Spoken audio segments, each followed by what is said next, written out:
Oh, hold on. Good afternoon, everybody. It looks like am I working here? Yeah, I guess something's going on. Okay. Well, good afternoon to whoever makes it on. If not, I'll leave it as a video for everyone. This is the Roaming Prepper, and this is Pete. It's good to talk to everybody today.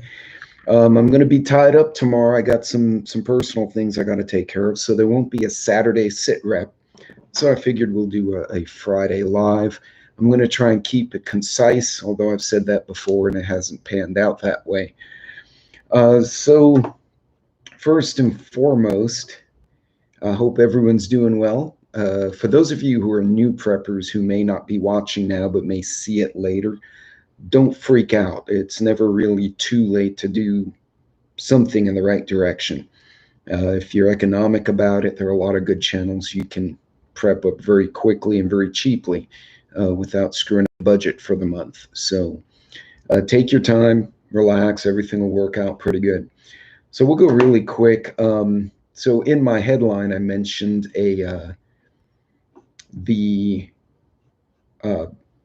the Russians, or rather Israel. So interesting article today. So I had to actually go to an Israeli newspaper for this one. But so it says Israel yesterday on Twitter said Israeli troops are mobilizing in Gaza. They put it on the news. It went mainstream media. Everybody's like, because they've been fighting with each other for the last week. Israel said that, and it was a head fake. So here's what they did, and this is really genius. They got some really well-trained generals.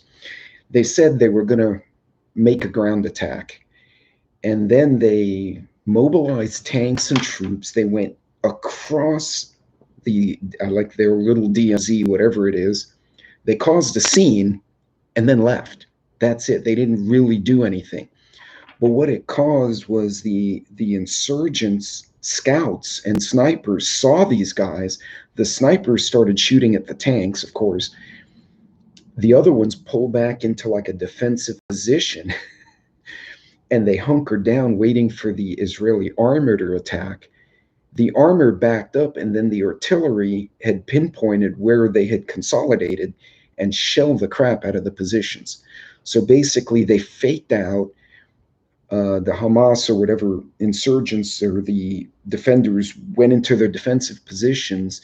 The Israeli drone followed where they were going to see where the defensive positions were.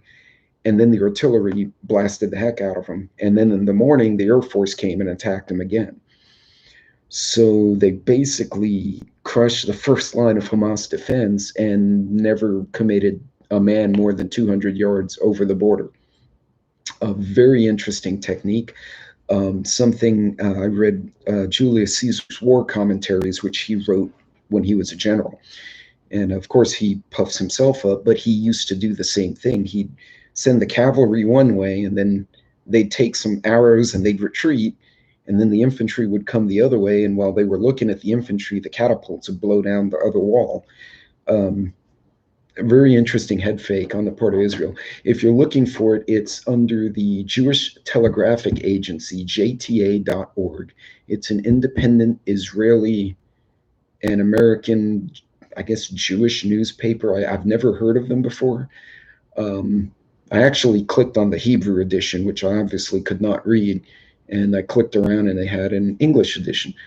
So go check it out. But if that was the case, that was a really neat head fake they gave these guys.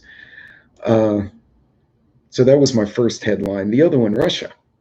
So we're not done with Russia yet. So after all the drama in the Ukraine, the Russians had a bunch of their people kicked out by the Czechs. I guess they were causing trouble in Czechoslovakia. Well, what we used to be Czechoslovakia is the Czech Republic and Slovakia. And they've got kind of like a united dual country group. Anyway, and the defending dogs. The Czechs decided to just kick everyone out.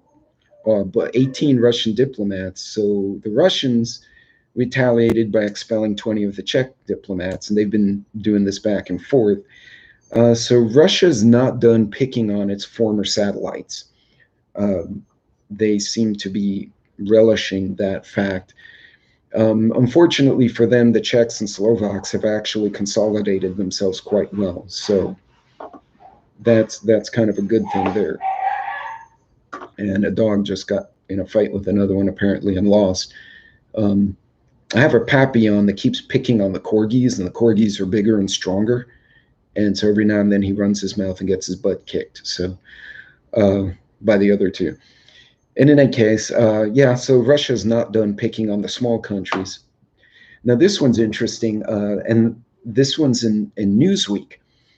Russia stopped a U.S. convoy in Syria, claiming that they were there unlawfully, and made the convoy turn around and go the other way. There was some words spoken, and then the officers got involved, and they made some phone calls and radio calls, and lo and behold, they sent everyone away. But interesting, because Russia claims that our presence in Syria is illegitimate, and that may or may not be the case. But the fact that Russia was bold enough to stop an American MRAP convoy in a open area and chase them off, basically on a highway, they weren't like going through the woods or anything. That's kind of bold on their part. It should be noted, though, that apparently they do have designated routes that the different parties are supposed to take, and they claim the U.S. was not in the proper route, and therefore they were lawful in chasing them out. President Assad, who is technically the last president of the Syrian Republic, has claimed that Russia is there by his invitation, and the Americans and everyone else are illegal. But in this case, the Russian news agency TASS reported that the Pentagon had declined to comment on the latest incident. Fortunately, that did not escalate, which is a good thing. We don't need any more of that stupidity. That really doesn't help anything. In any case, I thought, yeah, there we go. I thought that was a good thing. Sorry, I had a glitch there. My last topic for today, Newsweek. This came from a mainstream media, which really blows my mind. There were two different articles on this one. Newsweek, the woke generation is demonizing dissent, but also demonizing due process. And the fact that this is coming from a mainstream media and then being rechanneled through Microsoft News, MS News, and I like to read all the news and kind of glean for myself. That's interesting, because what we're seeing is Democrats or Progressive Party finally realizing that the people they've been calling progressive, who are really socialists and anarchists, are actually a problem. And this is a good thing for everyone, because that's an extreme we don't need. I mean, we don't need neo-Nazis either, but you go off in the extremes and it turns ugly. Newsweek says the progressives who populate the woke generation have done considerable good in helping sensitize Americans to bigotry in some of our institutions, but this has come at a high cost of important constitutional values. The combination of cancel culture, identity politics, and other woke movements have endangered the freedom of speech, right to dissent, and the due process of law. The other thing they don't mention here is freedom of the press, because let's face it, if you have people that extreme who decide everything they believe is just truth and there's no dissent, after they get rid of anyone who'll fight back, they're going to get rid of the newspapers. Newsweek is not being stupid. They understand that. So it's refreshing to see this. And it says, many woke progressives think they know the truth. And when you are sure of the truth, dissent and due process become unnecessary barriers to achieving it. They know if a white policeman kills a black suspect, the policeman is guilty. So why do you need a fair trial that may result in the wrong verdict? They're being sarcastic here, but that's a valid point. Whether you agree or disagree with the indictment and conviction of a cop in Minnesota, and I mean, what happened there was awful, but he deserved a proper trial. Okay, regardless. Uh, when we start making exceptions to due process for one side, it quickly becomes a slippery slope. So it's it's interesting that I'm starting to see, this is the second one. I can't find the other one now. Mainstream media has been expressing frustration with what everyone has been calling progressive. They're not progressives.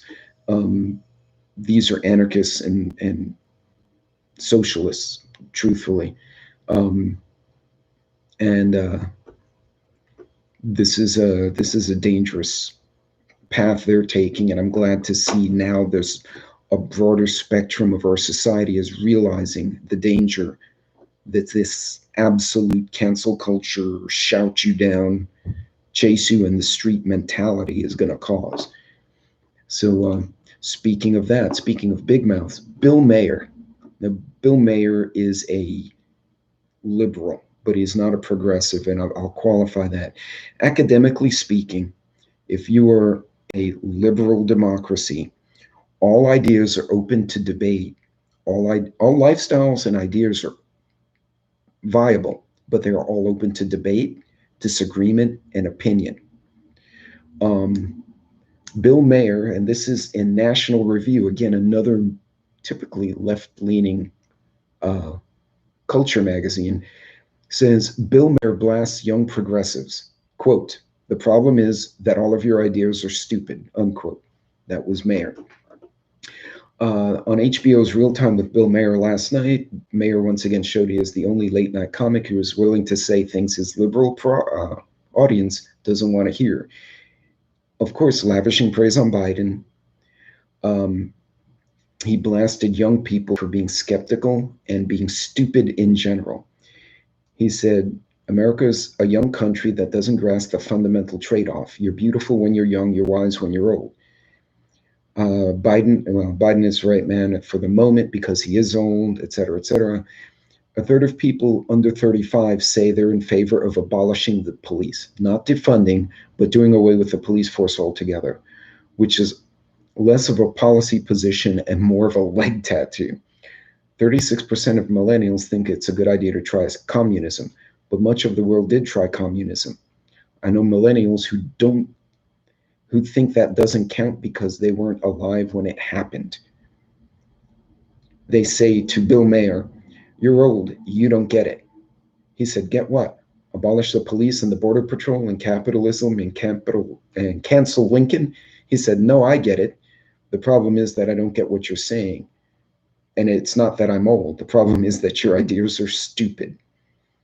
If you say, let's eat in the bathroom and shit in the kitchen, yeah, it's a new idea, but I wouldn't call it interior design.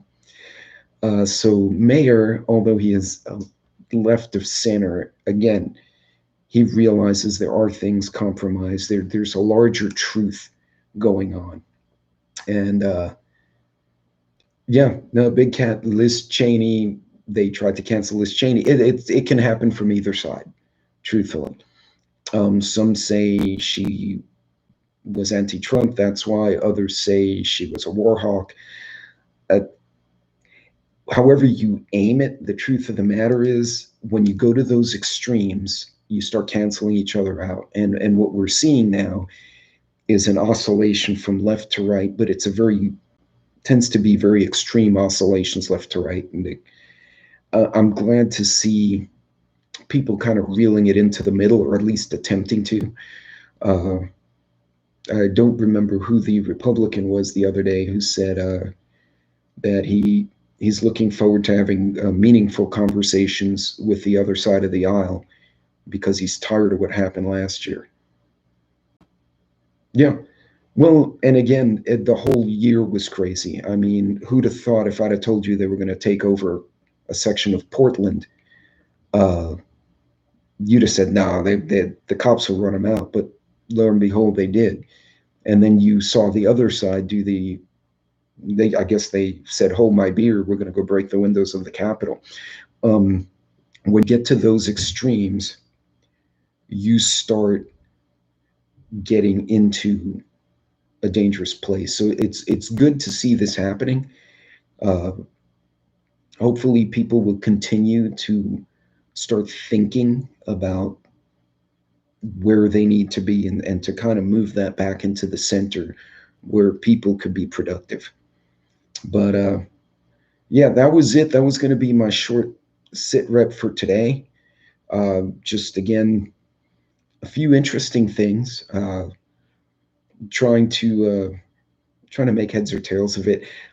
Nothing imminently threatening us here at home, which is refreshing for once. Although the pipeline was kind of interesting to witness.